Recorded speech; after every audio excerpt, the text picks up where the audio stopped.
Bill Polaski of Palm Harbor is the grandson of the founders of the Hartley House, the builders of the Hartley House, the residents of the Hartley House, which is now the Palm Harbor Museum. And we're so lucky to have Bill here to talk about these experiences as a child and his own life as an adult, growing up and working and living in Palm Harbor. So, Bill, great to be back with you again. Thank you. Bill, tell me again a little bit about this ladder factory. We talked about it in the last video opportunity, but I want to know more about the ladder factory. Do you know what era it was, like from what years to what years? Can you give me an idea of that? Well, probably in the 30s, somewhere right on up. Mm-hmm. Mm-hmm. And but because all the kids, we all learned how to make ladders. Do you still do woodworking, by the way? Do you do woodworking yourself? Sure. Yeah. Something you enjoy. Mm-hmm. A lot of boys did learn woodworking, I think, in the ladder factory. I've heard Charlie Jones talk about that too, and you know, they watched. He worked there. Watched or worked there, and then when the ladders were built, there were various sizes. We talked about that before. Sometimes they'd be 10, 20-foot ladders. Sometimes they'd be as big as 30 foot. Yeah, a 30-foot was a long one. That was for picking the old seedling trees back in those days. There are none left now. What's a seedling tree mean? They were very, very tall. Uh-huh. They were oranges that came up from the seed. They weren't budded, and it made real tall trees. And Grandpa fixed tall ladders for seedling pickers there, and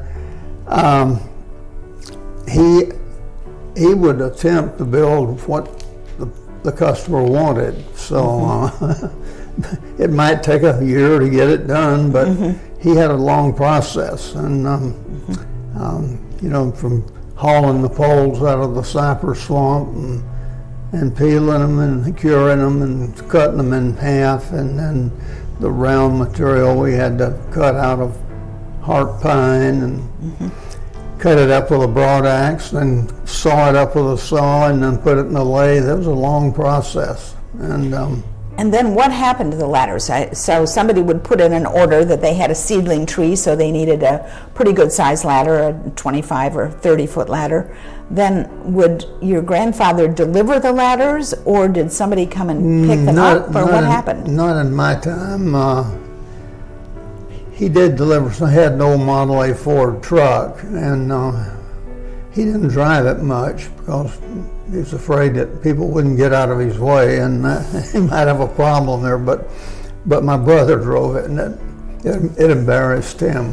That old A Model Ford. He went to Clearwater High School when he was supposed to take a load of ladders down to Largo, so he circumvented Clearwater completely. Because he was embarrassed. He didn't want to be seen with it. You know, he wanted to be nice about it, but he really didn't want to be on that old truck. Oh, I see. He didn't want to be seen on the old truck. That never bothered me. I would have done that with no trouble at all. But he didn't say it that way. Bill, what was the tallest ladder that your grandfather ever built that you know of? Something over, I believe it was something over 40 feet, or thereabouts. It was the tallest ladder he ever built was for the people at that time. All of the land where Ruth Eckerd Hall was all grove. It was all solid grove and had the big kapok tree growing there. And they decided they wanted to get up there in that kapok tree.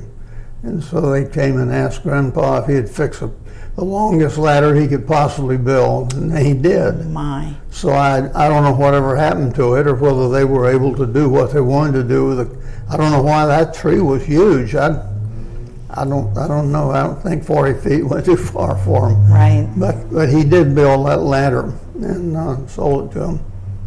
That was a spectacular tree, so I can see why somebody'd want to get up in the tree.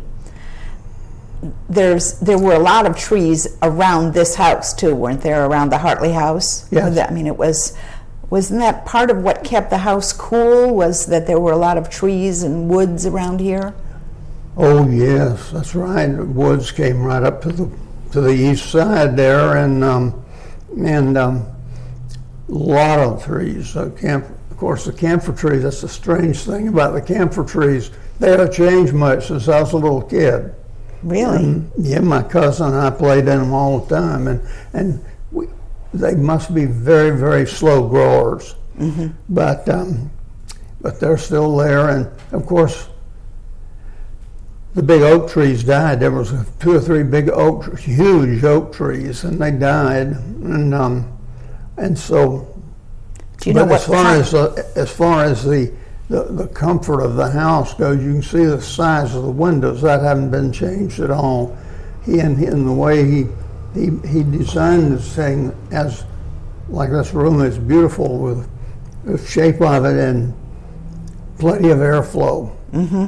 High ceilings, another reason. You get plenty of airflow. The only thing was, though, you get plenty of airflow in the wintertime. And on a chilly day, you didn't want that airflow. Grandpa never did until very, very late in life put any shutters at the end of the hall, and the hall was wide open. Mm-hmm. So if you were in Grandma's room and you wanted to get breakfast, you have to get a head start and get across the hall, because the north wind was tearing right down there, but it was a good place to live. And Bill, I just realized recently that there was actually a porch that wrapped from the east side of the house around to the front of the house at one time. All the way around. And he put in the superstructure of it, that's rafters and so forth, and put a roof on, but he never did get to put up the columns at all. He just put posts there, and eventually all of it came down. So, mm-hmm. But there was flooring out there, and so you would go out there and sit and stay cool. I don't think there was ever any flooring there. You don't think so? Uh-huh. No. Uh-huh. And the yard was white sand. Mm-hmm. And right outside that window there was a huge spruce pine tree. And boy, those things were fun to climb, and we could get way up there. And mm-hmm. my cousin and I had a lot of fun. Mm-hmm. That spruce pine that finally died. There was spruce pine there was a spruce pine out in the front, there was spruce pine over that way. And they all eventually mm-hmm. pegged out. They don't last. Where were the oak trees on the property? Do you recall where they were? There was a big one right down, recall the palm tree that stands down there in the open? Yes. There was an oak tree this side of the palm tree. Mm-hmm. Huge, what we call a blackjack oak at that time. You don't see too many of them around at all. They're just about all gone. Mm-hmm. And then right up closer to the kitchen, there was another one just like it, great big one, along with the camphor tree. They were all clumped together, mm-hmm. really shady and nice. And of course, always the guava trees, just loads of guava trees, and too, there was between the house and ladder factory, there was some old grapefruit trees that had survived all the freezes and so forth. This is mm-hmm. when great-grandfather bought the place. It was all in grove, this side of it, and so I'm surmising that what happened was that the freezes came and they took out those trees and had room for the ladder factory. Okay, so that whole lot that we're seeing on the west side of the Hartley house now was all grove at one time before. At one time it was mm-hmm. grove. Mm-hmm. Yeah, that was way before our time. Mm-hmm. And mm-hmm. well, anyway, when great-grandfather bought the land, it had the deeds. Our boys went to Tampa and sought out the deeds in the clerk's office, and it had the number of planted bearing fruit trees on it when they bought it. So it came, bearing fruit. Delivered bearing fruit. Yeah, and Bill, tell me about your great-grandparents. Do you know anything about them? Can you tell me what their full names were, and maybe about what year they were born?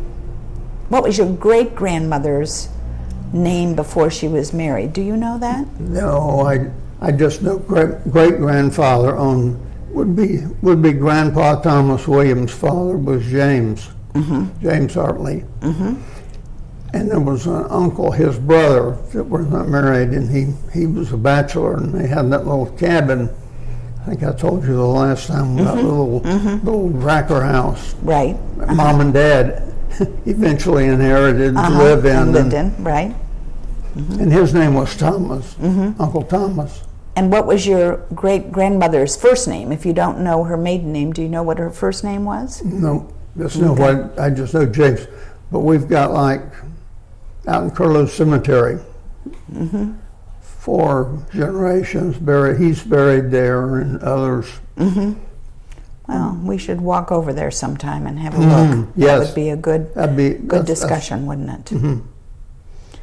Bill, let's kind of jump a generation then to your own parents. Your mother and father both lived in Pinellas County in this area before they married. Your mother graduated from where? Tarpon Springs High School. How many were in her graduation class? 7. 7 students. 7 people. And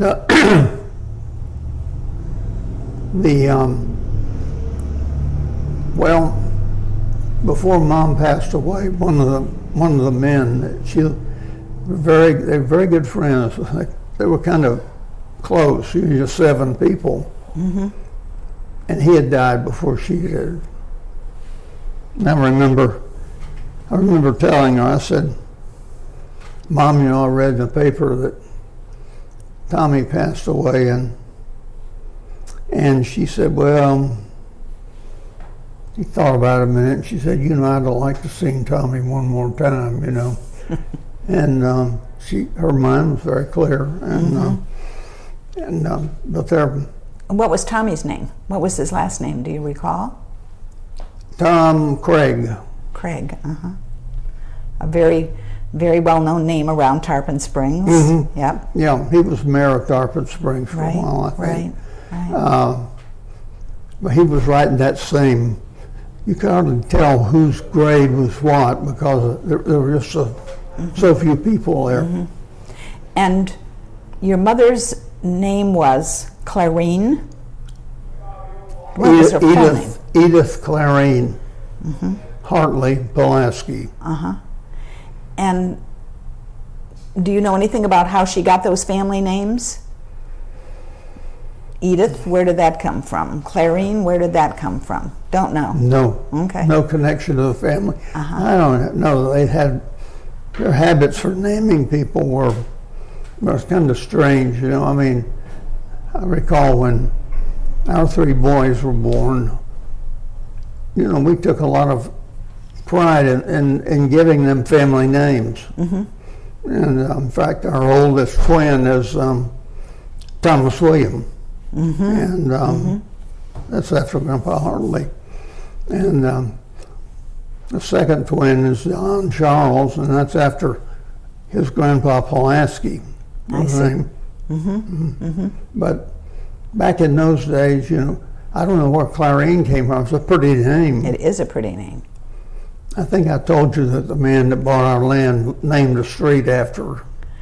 And yes, I'm very well aware of that. We've got to go over and take a picture of that street sign because that's very sweet. I have been on that road many, many times. I have friends that live near there, and I never connected that was named after your mother. Well, that would be an obscure fact. Yes, but an interesting one too for people that live in Highland Woods. And your mother obviously grew up in this house, and she went on to graduate from high school. Now, how did she get to Tarpon Springs High School from here? Was there a school bus? They had an old rickety bus that they rode, and of course, you know, with a scarcity of people, they didn't have many people from down here going to Silver Springs, and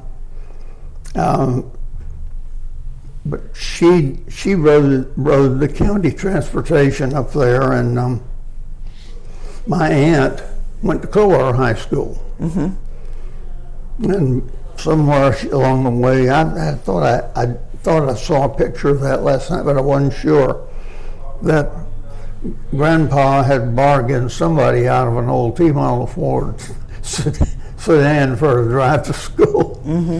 But she graduated at Clearwater. That's when Clearwater High School was on South Fort Harrison. It was an elementary school turned into, and it just has closed. Near South Ward? At South Ward Elementary? South Ward. The South Ward building was Clearwater High School. I never knew that. Wow. That's right. Then the Clearwater High School, of course, moved out to the 5 Points area. That's where I went, and my brother, but we both transported all the way from up here down there. And the building there, of course, got too small. And the school board built the new high school out on Gulf to Bay. And the funny part of that is people criticized them. School board bought the land out there, it was Grove. We need to put a high school out there because the city's going to grow. It's got to grow. Now, here's some reasoning. The city has to grow to the east because to the south is Largo, to the north is Dunedin, and to the west is the Gulf. The only logical place to build a high school is out east. But then people said, what in the world did they buy that Grove for? There ain't going to be anybody out there. It's the boondocks, yes, I know. God. Funny, isn't it? Oh, gee. Bill, you mentioned 5 Points. I want to talk about 5 Points for a minute because I don't know where that is exactly. Do you know where 5 Points is? 5 Points in Clearwater. Yes, Well, if you were going east on Cleveland Street, you would eventually get to Greenwood Avenue. Greenwood Avenue and Cleveland Street form right angles. And then northeast Cleveland, halfway between east and northeast Cleveland. So you had 5 streets meeting there at that one place. I see. It was always called 5 Points even when I went to high school. Right. And do you know what's there now? Where the old high school was? The old high school? Yeah. What is there now? The last time I saw it, it was just a vacant lot. Vacant land. The school board used it after they moved the high school and put another school there for a while, junior high school, and then a special needs school. But the building just decayed, then it finally caught fire and burned. So. You told me one time that your mother had taken 4 years of Latin when she was in high school. Mom, yeah. Your mom did? Yeah. What did she do with that? Do you know? Did she go on to higher education? Was going to college something that was even... She didn't do that. She got short-circuited when she married Dad. He was 10 years older than her, and he was working for Grandpa Hartley. And they got acquainted, and let's see, she graduated from high school at 21, and they either got married later in 21 or in 22 because Frank was born in 23, and then I surprised them in 33. 10 years later. Well, yeah, that's right. And at home. And amazing. I somewhere, I don't know where I have those stored, but running through her stuff, I found the receipts from the doctor when she was carrying me Dr. E.W. Burnett, who was a well-loved family doctor at Tarpon Springs. And he gave her 2 exams, $2 a piece. And then the other receipt was for January the 8th, 1933, $12. Is that all you were worth? I guess. 1933, I guess so. Those were hard times, weren't they? Oh, yeah. Well, the thing that really kind of touched me and bothered me some, and to realize how hard the times were. Dad paid that bill to Dr. Burnett off $1 at a time. Yeah. Right. And Dr. Burnett was a very good man and Christian man, you know, and active in the church, and he's a good man, and he would let you do that. And people were basically very honest. Dad finally paid. I guess he got me paid off. But anyway, that, you know, it really takes you back to almost so far back you just can't realize how it is today. We've seen so much change, and I think sometimes the change kind of bothers you. I'm getting more like that as I age. I don't like to change too much. Well, those were days where there certainly wasn't a lot of affluence in your area, at least. I mean, when you think of how affluent Palm Harbor is, what a desirable place it is for so many people to live and what have you, that's humble beginnings that you had. It was a hard life for most people, and many people. I mean, I told people when I was working with the school board, I retired with 33 years of the school board, and really, no, they were excellent people to work for, and they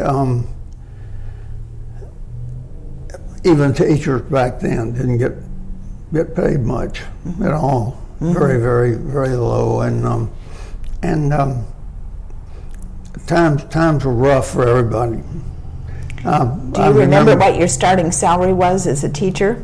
The first year you were a teacher, do you remember what your starting salary was? Oh yeah. It was $4,400 for 9 months. You didn't get paid. No, 10 months. 10 sorry. months, yeah. You didn't get paid for the summer. Right. And Pat was working. My wife, Pat. She and I were both teaching together, but talk about being well off. I mean, we could bank one check, and a lot of people can't do that today. That's true. And but I think one of the formative things in my career, maybe my life, was to see the transition of how the poor became more or less the affluent, the poor conditions. I can recall when I was in first grade in 1939 at Dunedin Elementary School, I saw kids with ragged clothes, no shoes, nothing to eat for lunch. Well, no cafeteria. Somehow, in some way, Mom and Dad always managed to give us a sandwich. We had chickens and all, so I took eggs and all kinds of stuff to eat. But I had food. And I saw people that didn't have food, kids that didn't have food. Then, toward the time of World War II, this was a couple of years before World War II started, and then they started what they call a penny milk program. Anybody that wanted to quit a little half pint of milk, little half pint bottles. They didn't have the cartons, and a penny.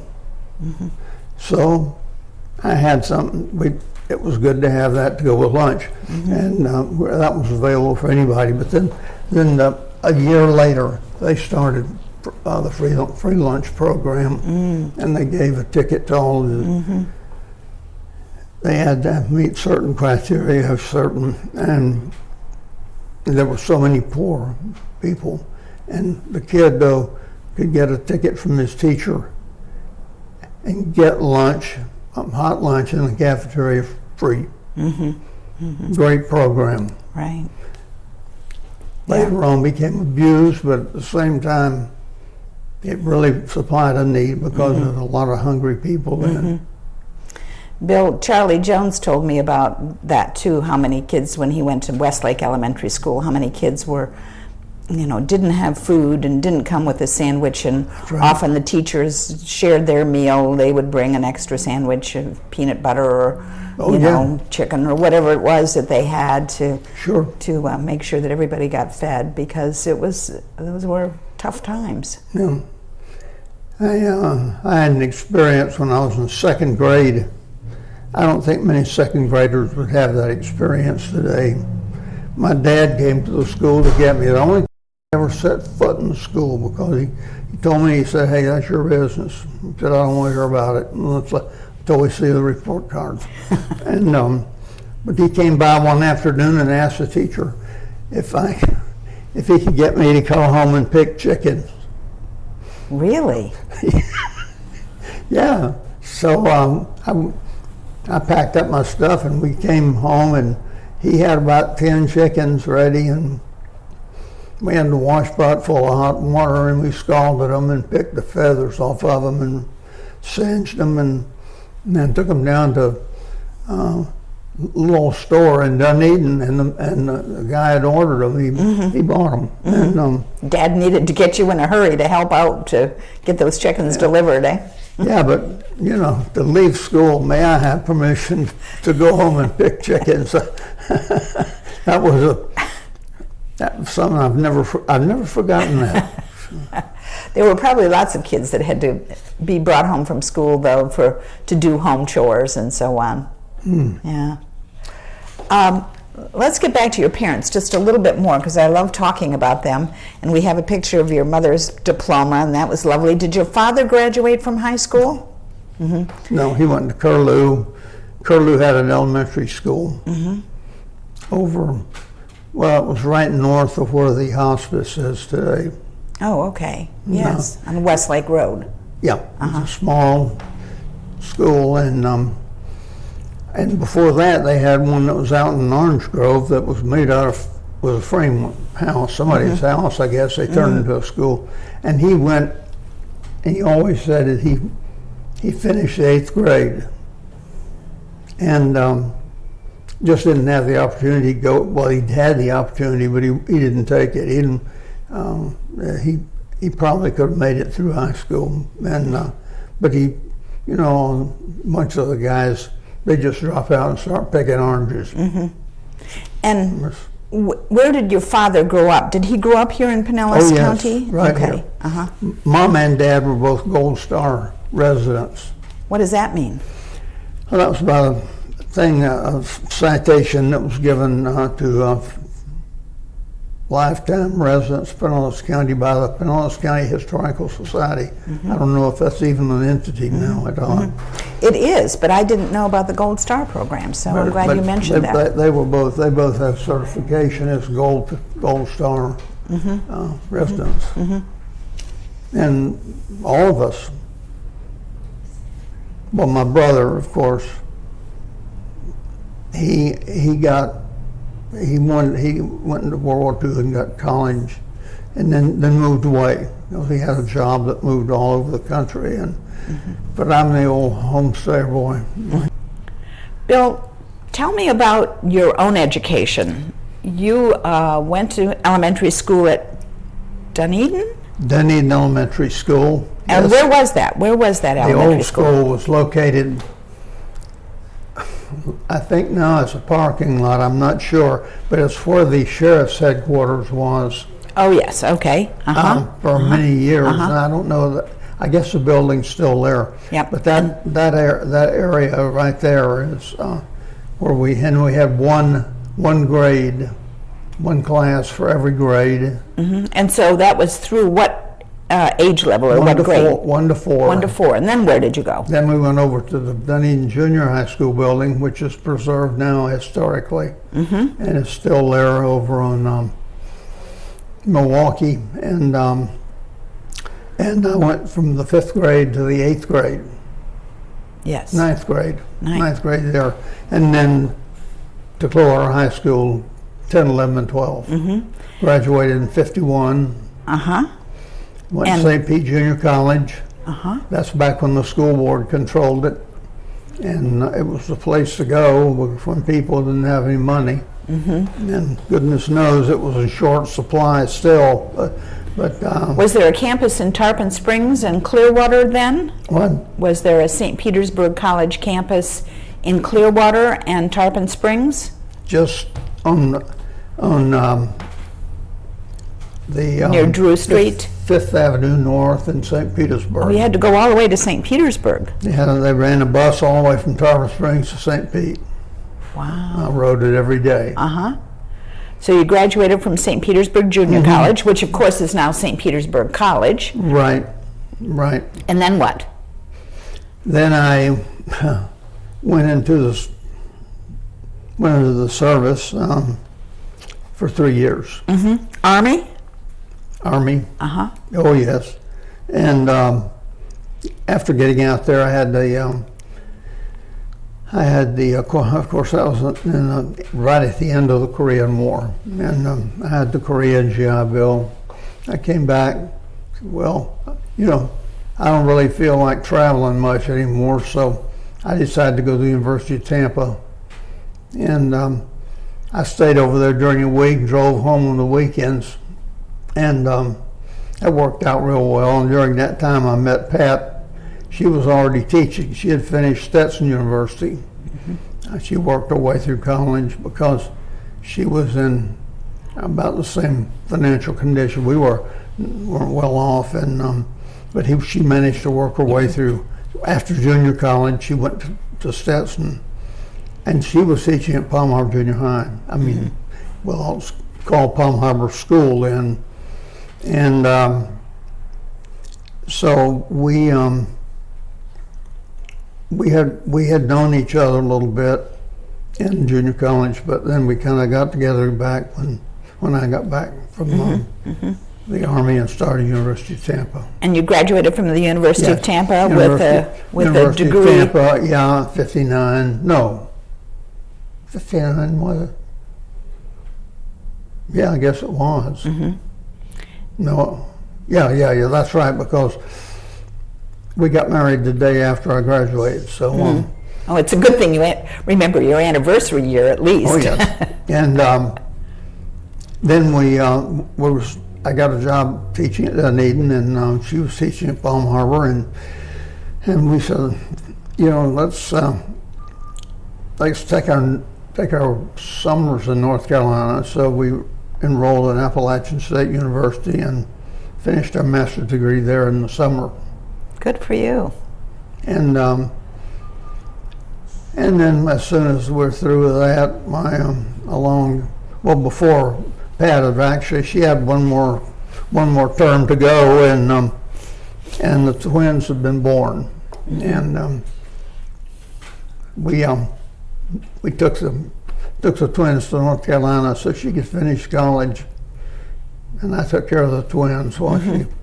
Where did you live in North Carolina? Did you live on the campus of Appalachian State? We well, let's see, the campus. It was small then, and compared to what it is now, and there were plenty of rental units, and the people were very cordial because they really relied on that summer session. All these people coming in to go to graduate school. So that's then we taught on, and I managed to be chosen to be an assistant principal. Well, let's back up a little bit. So you taught at Dunedin Middle School or high school? Middle. And you were teaching what? Math. Math. Okay. exclusively. Uh-huh. So math is your field. Math is my field. And Pat taught what? Elementary ed. Uh-huh. I see. Yeah, she taught, let's see, 5th grade, and then she dropped out to have our children, and then we almost starved, but we managed to let her stay home with the kids. Mm-hmm. And then we,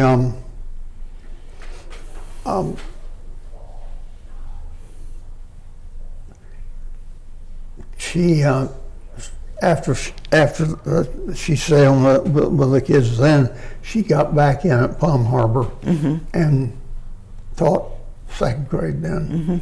And then so she worked out a good retirement there, and I, of course, I'm at 33 years, and So you stayed at Dunedin Middle School all this time teaching math, or did you move on to some other school? I taught math at Dunedin. I was assistant principal at Tarpon Springs Junior High School, and I was worked also at Largo Middle School, and then had a golden opportunity when they were hiring the original staff at Palm Harbor. I got into that. At Palm Harbor Middle School. Yeah. And Bill, I just have to say to you that I think anybody that teaches or works in a middle school as an administrator deserves sainthood, because that's a tough job. It's a tough age for kids. it is. And anybody that works in that arena is got their hands full. It's just really, it's a challenge, and also I think it's a challenge to do a good job with them. You have to understand that mind. And they're just, some of them will be very mature, others will still be babies, and Right. and I've sat down so many times with 6th graders, tears, what's the matter with you? Can't get in my locker. Okay, let's see what we can work. Then I'd go down and say, where's your locker? It's down there. Okay, let's sit on the floor a minute. So we'd sit there on the floor and talk a little bit, and I took my master key and opened it up. He said, how'd you do that so quick? I can get into all of me. Anyway, I like to do that. Although I was mostly in charge of older children, 8th graders. I always tried to work with 6th graders because they were, they come in and they're scared and they're little and still elementary kids really. And then when they get to be 8th graders, well, you have to have the, you have to have a lot of patience to deal with them because they're just changing so rapidly. Right. And no adults know anything. They know everything in the 8th grade. Absolutely. Yeah. The 6th grade, you can still mold them and make them kind of help shape them. They're very dependent on you. Yes. Yes. Let me get back to an earlier time before you and Pat were married and when you were a youngster around this house, this wonderful Hartley house. What were your holidays like? Do you remember what Christmases were like or what Thanksgiving was like? Thanksgiving, usually Thanksgiving and Christmas, we'd have a big family dinner, either in the dining room over here, or if the weather was warm, we had an old homemade table that we'd put up in the yard over there and bring everybody over there to eat. And we do that on special times, Thanksgiving and Christmas, and sometime on Grandpa or Grandma's birthday or something like that, if it was special. We'll all gather the family, and we had a nice crowd. We'd have Aunt Lucy and her 4 from here, and Grandma and Grandpa, and Uncle Orion was married, and they had 2 children, and they lived in Dunedin, and so they would come out, and it was a big family affair. But Was it kind of a potluck, or did oh, Grandma we Hartley do? Yeah. Bring them, and oh gosh, by that time we could afford to eat, real big, and those were real great times, and Grandpa especially always enjoyed them because he loved to eat, and thought this was a special occasion, Sure. But then, loved his family being around him too, I think. Oh yeah. So that was a part of the special. That was a blessing in disguise, I guess, because it was great to have Grandma and Grandpa close, and I'd make it a point in the afternoon walking home up there on no sidewalks, and stop in, and Grandma would be. She was all crippled with arthritis and everything, but I'd go in and talk to her for a little bit. How you doing? This is when you were in high school, you mean? Or as an adult? Junior high school, high school. I'd always come walk through the house, Well, see what was going on, and head out for home down the dirt road. that still was still good kind of dirt. activity. Well, actually, I want to talk a little bit about Christmas, and then we'll talk about that home. So you said the Christmas tree was always in here, this room that we call the parlor. You can imagine it right over there in that corner. Oh, yeah. It was a fresh cut tree, of course. Oh, it was yeah. not a aluminum tree or a artificial tree. Oh, mercy. It was a spruce pine, and my cousin Richard, the oldest boy of Aunt Lucy's, and I don't know how he could pick out such an ugly tree. I always thought it was, I said, Dick, why don't you get one with some branches on it, and kind of long. But they got decorations on it, and it was and big. You'd haul that thing in and it'd reach almost the ceiling. Oh my goodness. But that was Christmas. That happened at Christmas. We always look forward to that. And the decorations were ones that were handmade, or were they ones that were bought, or We kind had of a some combination? store-bought ones, that were turning with age. They're old. I've still, by the way, I've got some 2 or 3 decorations that Mom bought, and every year they put on our tree. Decorate. I've still got those. That's sweet. Yeah, I'm glad you have those. Yeah. What was under the tree? Did you get toys under the tree? Oh yeah. What other kinds of gifts did you get? Let me just tell you that as a child, when I got Christmas morning, I always got nice gifts, but the things that I remember most about Christmas was getting a stocking full of nuts and tangerines.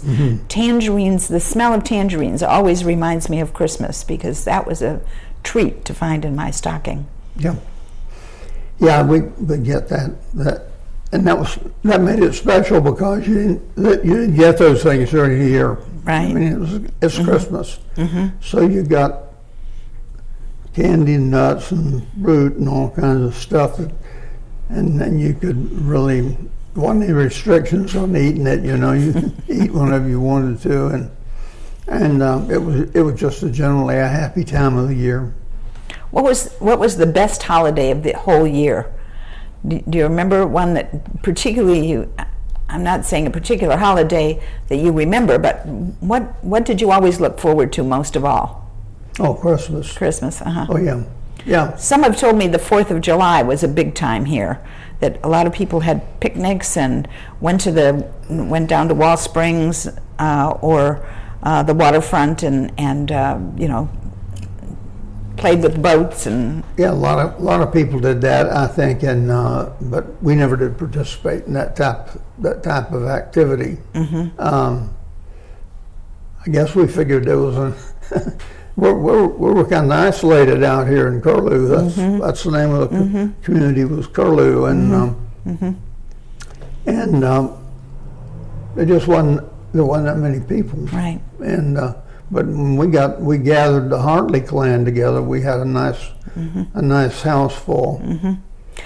On Christmas, did you go to church? Do you recall that, or Christmas Eve? No, no necessarily. special service in Okay, church. okay. No, just, but Sunday, yes, definitely.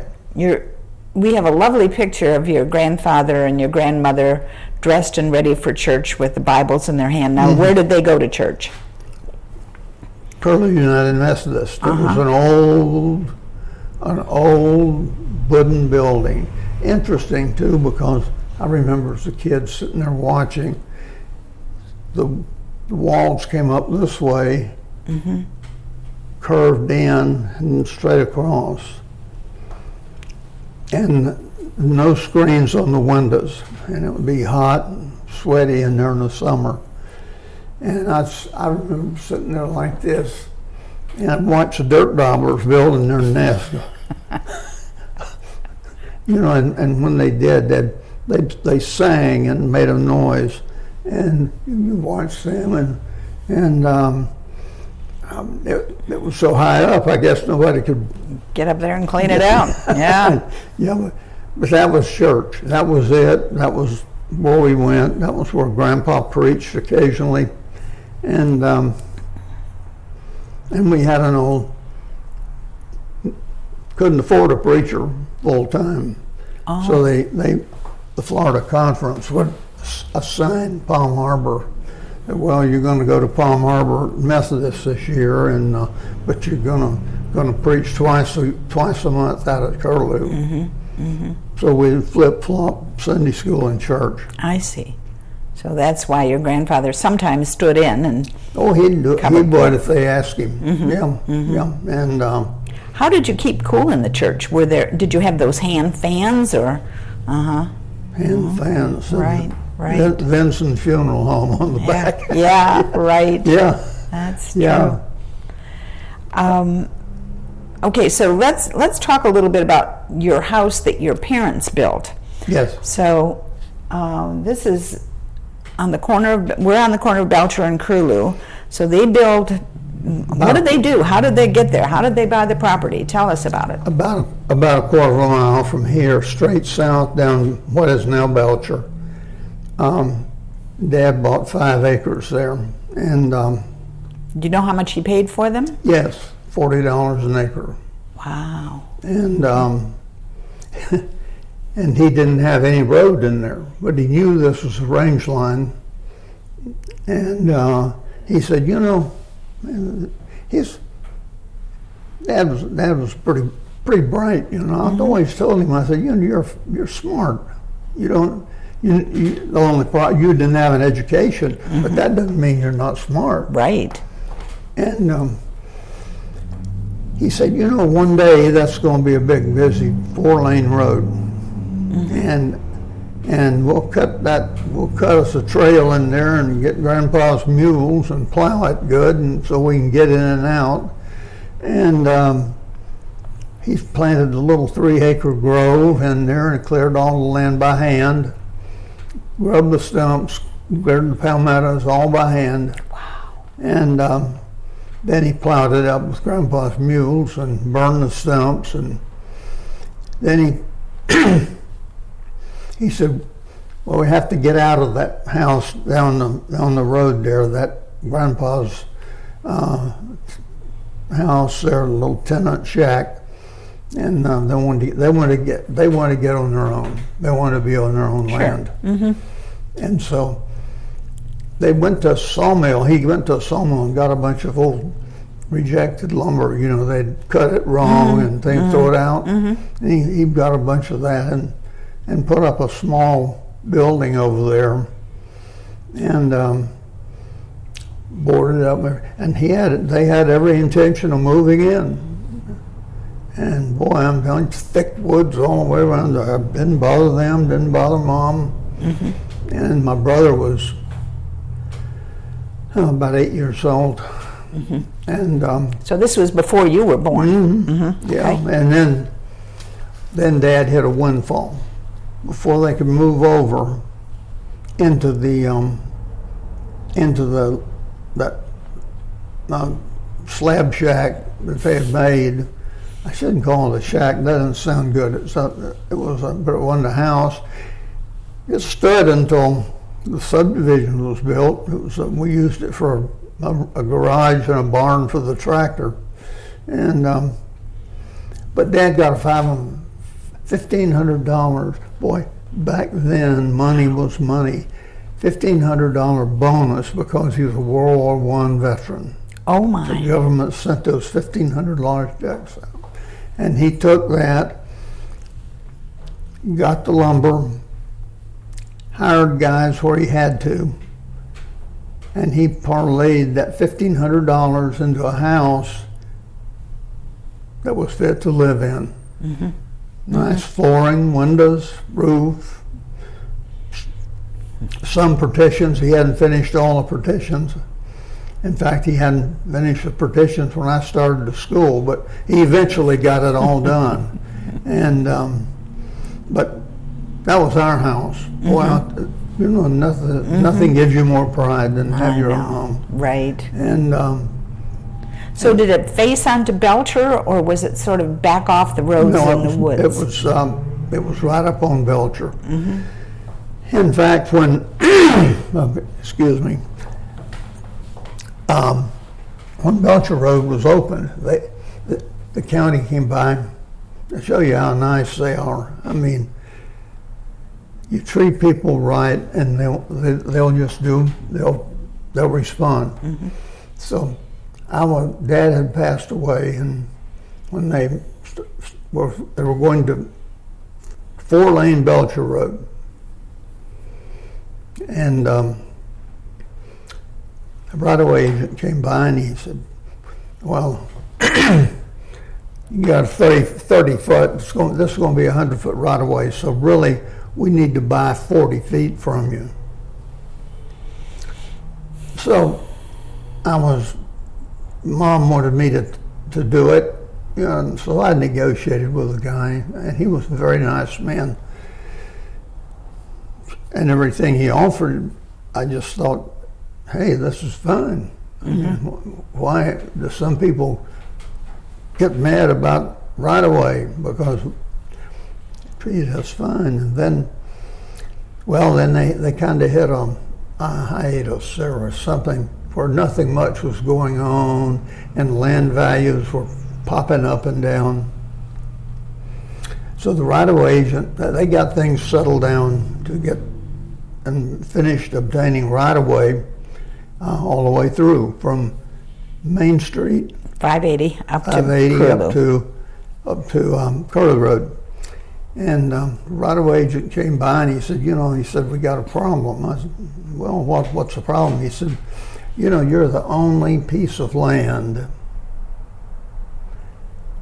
on the entire right-of-way, your 5 acres, is the only piece of land where the county didn't own to the center of the road.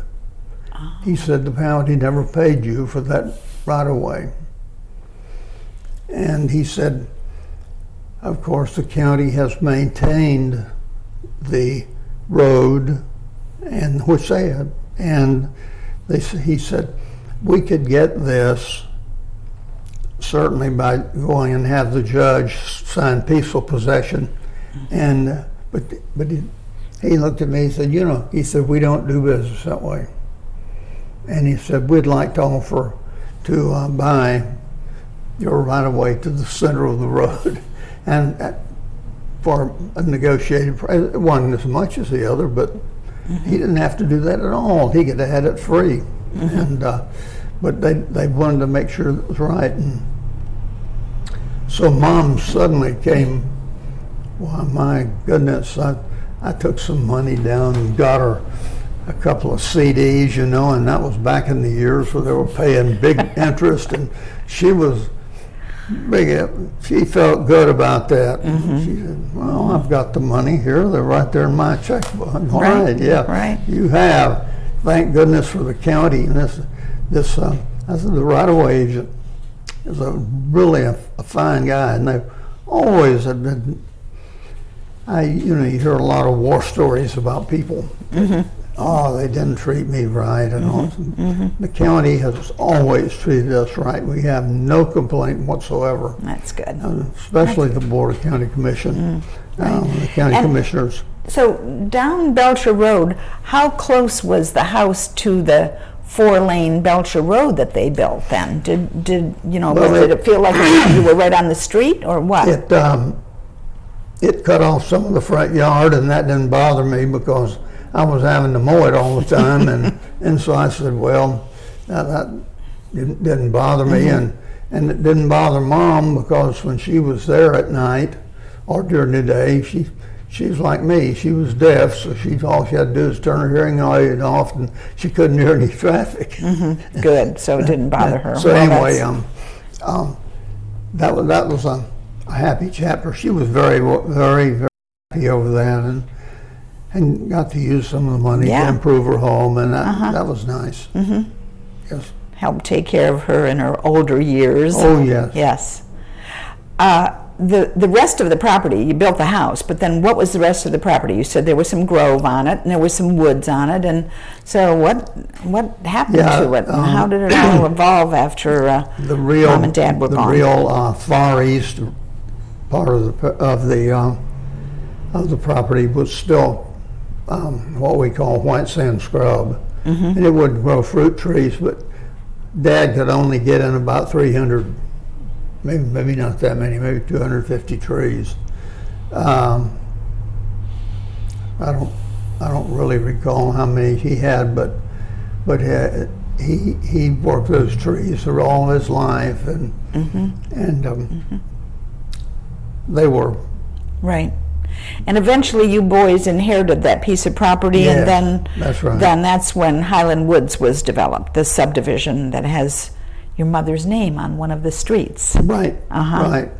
And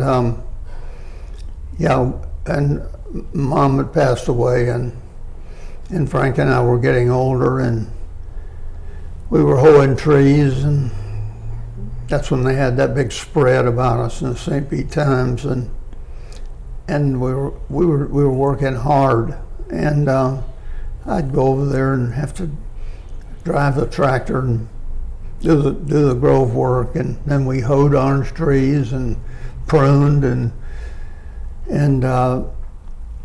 so after Mom had passed away, and we made he and I made an agreement, that we were going to keep the place as much as possible for Mom's sake, because that was home, and even though she was living in an ALF then, we're there, not far from home, and she was always talked about the Belcher Road place, So, and we said we're not going to disappoint her and say, Mom, we'd like to sell it.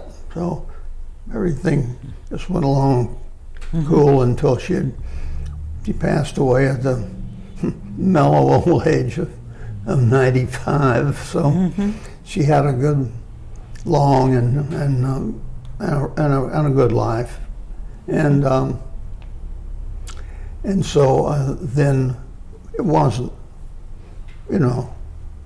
probably 6 months later, people started coming trying to negotiate for the land, and there was land to the north of us that a woman would be willing to sell, and land behind us that would, and the key of it was Dr. Beam, who's worked at Mease Hospital in Dunedin, retired, and he owned right below us 13 acres.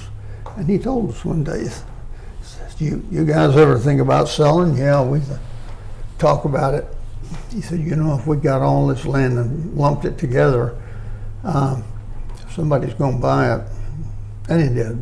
And that all turned out very well for us. We got all the legal things straightened out, and Frank and I were no longer able to really, go over there and mow and trim and prune and hoe and all of those things. Just took a lot of strength, and so, he, I think he was feeling it more than I was, being 10 years older than I was. But anyway.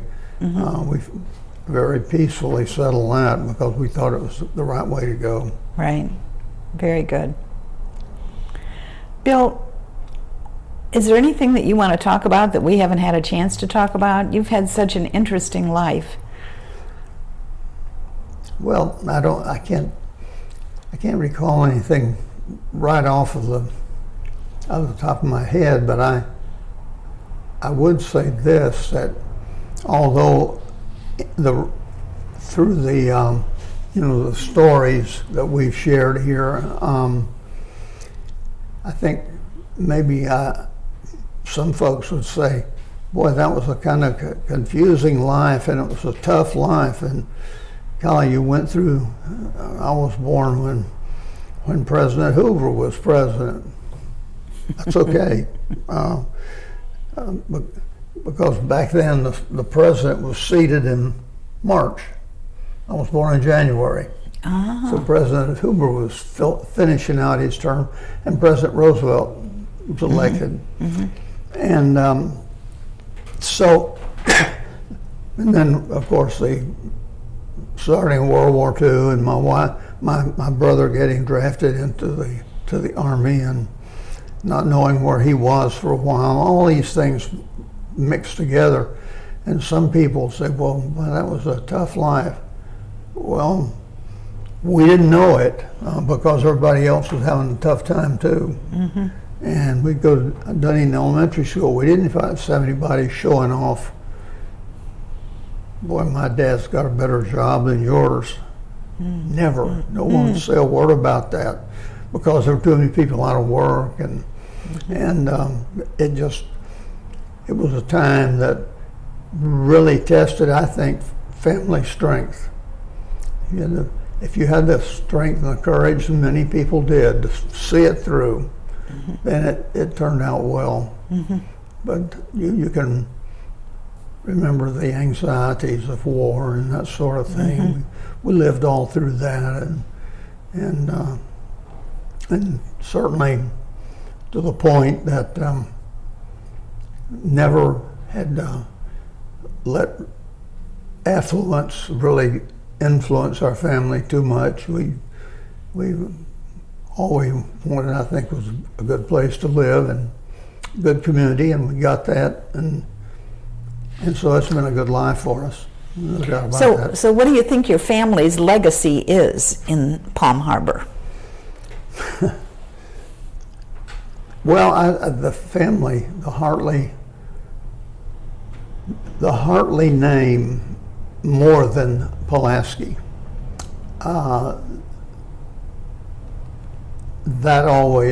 People always wanted to know where I got my name, and actually we're third generation from the name. And Dad was born here, Mom was born here, I was born here. And but the Hartley name still sticks out with the old timers because they can remember Grandpa Hartley, and he was a good man. I think I told you before, he was a licensed Methodist local preacher. And I think one of the highlights I told you did about the man passing away, the neighbor, and they didn't have much of anything at all. And they came and got Grandpa, and he went down to the house, and the old man had died, and Grandpa prepared his body, dressed him. Then he came up to his ladder shop. He was quite a good carpenter. Built a casket for him. Really? Yeah. He hitched up the mule and went down and put on his smelly clothes, went down and laid the man out and closed the casket. And then they went to Curlew Cemetery. I guess he'd had someone dig the grave. So Grandpa then took his big Bible with him, and he conducted the man's funeral. Right there at the graveside. There. And they buried the man. and no permits, no licenses. He just did it because he was a good man. That's all. And you know, it took strength to do something like that. Absolutely. That's a great story. I never heard that. Yeah, it happened. That's true. And it was neat. I remember when George Ulmer came here to speak to the Historical Society, one meeting, and George, of course, had passed away this year. Yes. And a very, very good friend. But he would never call Grandpa. He either called him Mr. Hartley or Brother Hartley, and that was his name. He would go, but nobody had ever called him Willie. Like he was a kid, they called him William.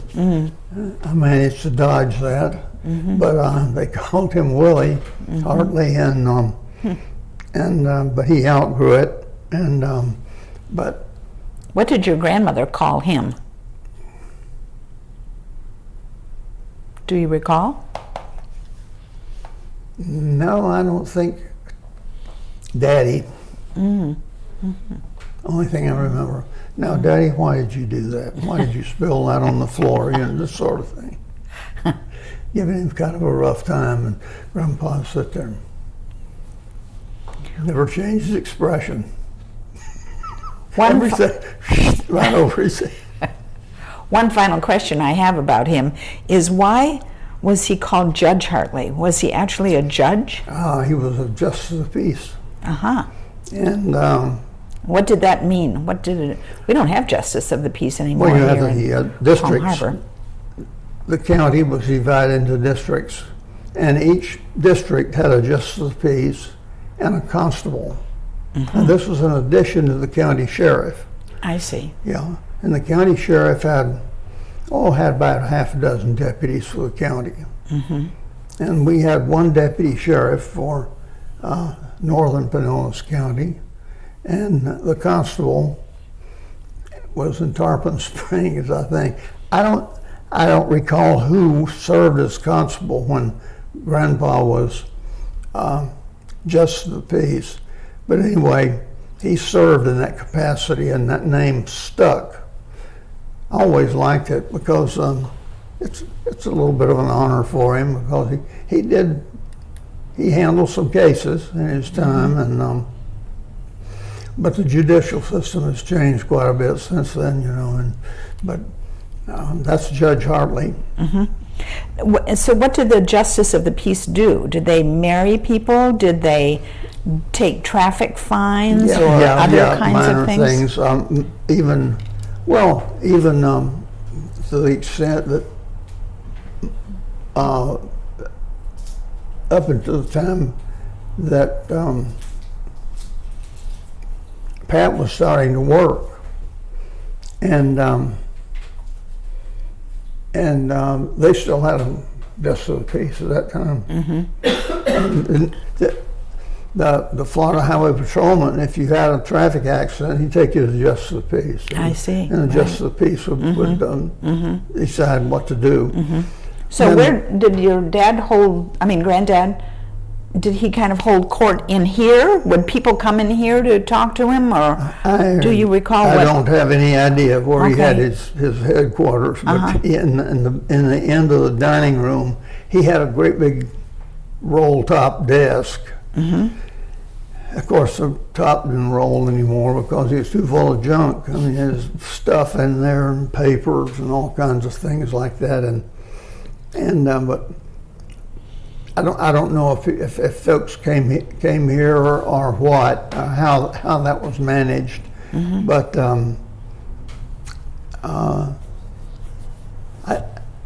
regrettably, I never get enough detail on that. I don't get the impression that he served as justice of the peace too long, but. And was it an elected job, or was he appointed by someone? I think it was an appointed job because I don't remember any talk of any election. Yeah, I got that impression too about justices of the peace that they were appointed. Yeah. Well, Bill, you are just such a resource and such a valuable person in this community, in this house, on this bigger piece of property, because you still live on the property in a sense. And so it's been wonderful to talk to you. Thank I you. hope we have a chance to talk again. Thank you so much. I appreciate the opportunity, sure do.